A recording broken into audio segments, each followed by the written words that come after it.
Everyone, little disappointed in this Breonna Taylor situation.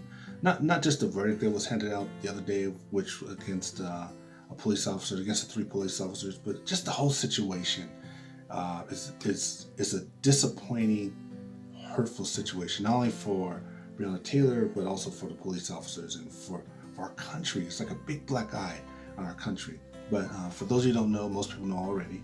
Breonna Taylor is a young lady who was shot 6 times by police officers. She was in her apartment with her boyfriend. It was about 2 o'clock in the morning, and the three police officers got a warrant to do a no-knock raid. They broke into her house. The boyfriend claims that he didn't know there were police. He fired one shot, hit one of the police officers in the leg, and the police officers opened fire and fired 6 shots, many shots, but 6 shots actually hit Breonna Taylor, and she had died. So that's the situation. But turns out they broke into her home and looking for drugs, but it wasn't her that she was looking for or her boyfriend. It was her ex-boyfriend who they were looking for. They thought he had lived there, so they broke into his home looking for drugs by this guy. So they were there for the wrong person, and they accidentally killed. They killed someone, which I'm sure that was an accident too. But the problem, is that this happened in March, and it took a long time to get to the point. Justice. A lot of people were fighting for justice. Celebrities were bringing up information about justice.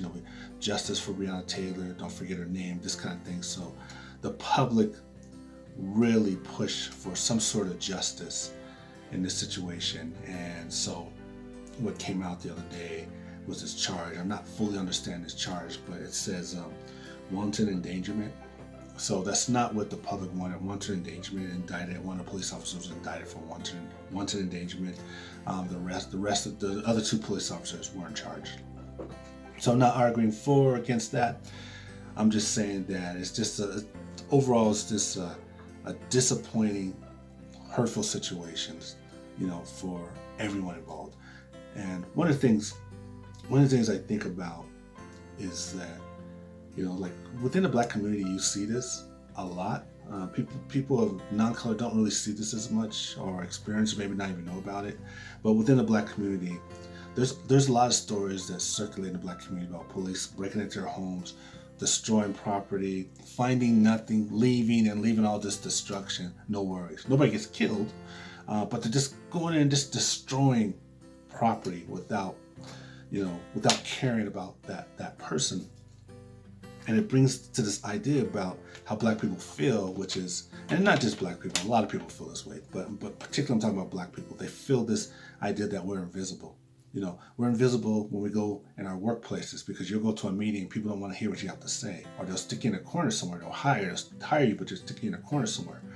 Or you're invisible when you go shopping to the grocery store, whatever, where you're sitting there and the clerk says hello to everybody else, but when you get there, the clerk doesn't feel the need to say hello to you or be polite to you, those kind of things. We're invisible when we're dealing with police, because police have a certain, not all police, I'm not generalizing, but I'm just giving an example of what black people go through.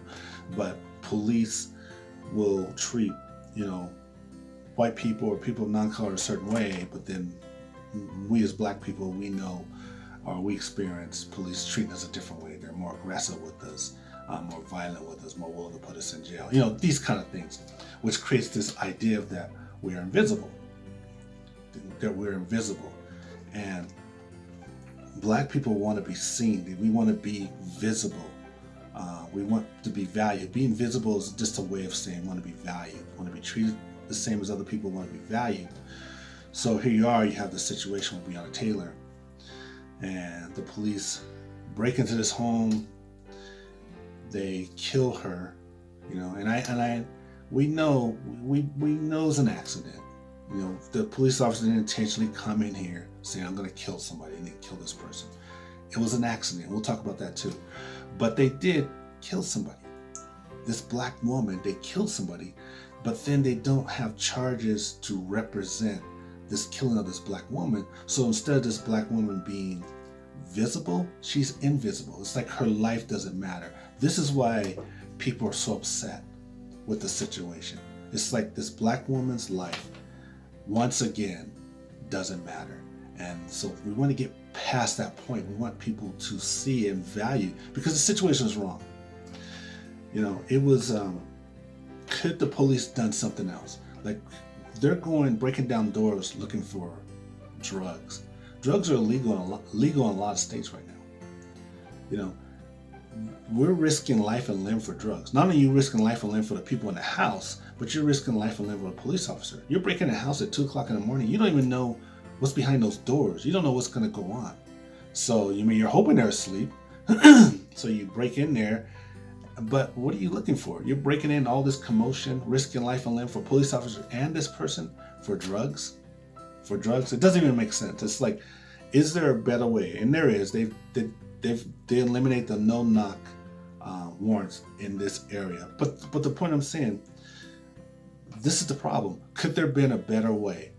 Like, if you're even gonna, you're talking about breaking somebody's house for drugs, which doesn't make sense to me. But what other way could you, if you're looking for this individual, what other way could you track down this individual?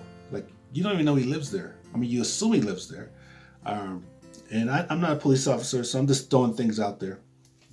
People can agree or disagree, but can you scope out the house, the area, and see if he lives there? Do you know where he works? Do you know what his activities are? Or, I mean, if you're gonna do something like that, if you're gonna break into somebody's house, you gotta be really sure that somebody lives there. Not this piece of paperwork says he lives there. What are you seeing? What activity are you seeing? I mean, some activity because supposedly this person deals in drugs, so you must know something. So that's why mistakes like this can't happen. That's why there's got to be another alternative. Or you catch him on the street. Why are we breaking into his house over drugs? You catch him on the street. To me, if you're going to break into somebody's house and risk a police officer's life and risk somebody else's life, it's got to be a really serious situation, like a terrorist situation, or a kidnapping situation, or something to do with children situation. I don't know. But this idea of drugs and we're getting warrants and breaking into the house, and then an innocent person lost their life, it doesn't make sense to me. And not only did this innocent person lose their life, but these police officers that are involved, they have to deal with that mistake that they made. They're human beings. And this one, or I don't know which one, I think the one in particular, killed this innocent lady. He has to deal with that mistake that was made. And, that's going to be a hard thing to deal with for an individual. You took an innocent life. That's a huge mistake. Nobody wants, in my opinion, I would think nobody wants that kind of mistake on them. People are upset. But the thing we got to keep in mind is that, it's not about home runs. It's about making hits. And you have to fight for those hits over and over again. You never give up. You never stop. You never get comfortable. You got to keep moving forward. Sometimes you'll get a home run, but mostly you got to get the hits. So the point in this situation is that even though it didn't go the way a lot of people think it should have went, it did bring visibility to an invisible situation, which is a good thing. That's a hit.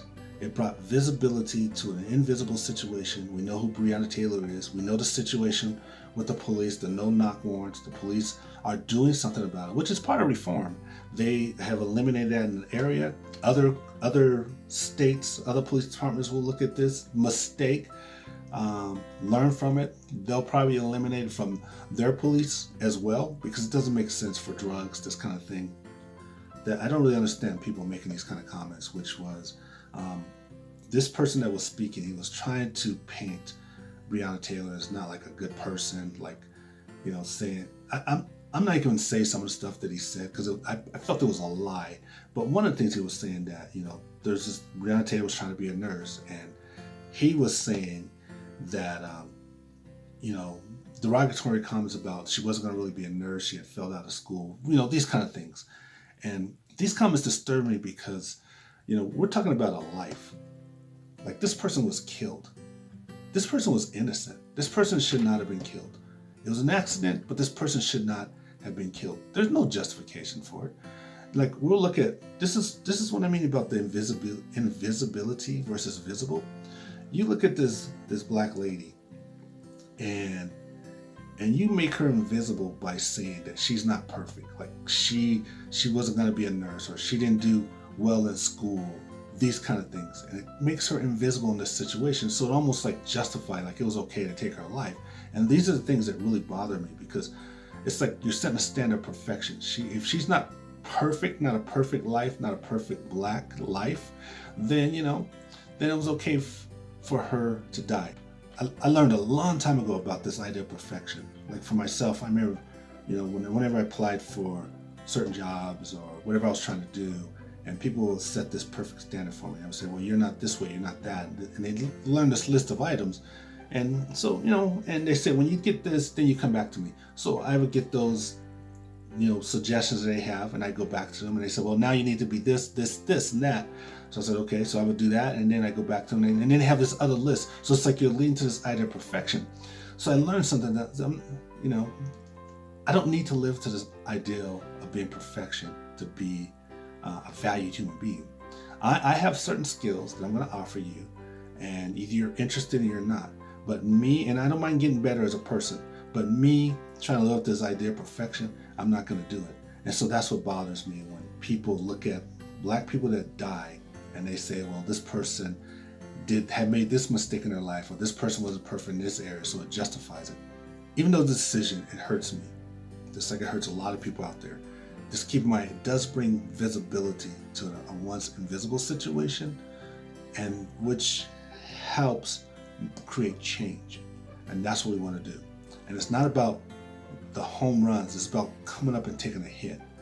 And you have to do that your whole life. There's going to be situations our whole lives that we have to deal with, and we got to, over and over again, we have to have the stamina, the energy, the courage to face up to it. We have to have the voices to face up to it. We have to keep doing it over and over again, stepping up to the plate, taking the hits. We can't get complacent, looking for the home run, thinking we hit a home run, and then we can just chill for the rest of our lives. Life don't work that way. We got to step up to the plate. So in this situation, it didn't go exactly the way a lot of people felt it did, but there's some things that did work. There's some things that are working, and we just got to keep taking the hits. There's going to be other situations too that you're going to have to step up and take the hit. So that's what I'm saying. This step up, take the hits, speak up. It just brings visibility to situations that were once invisible to all of us.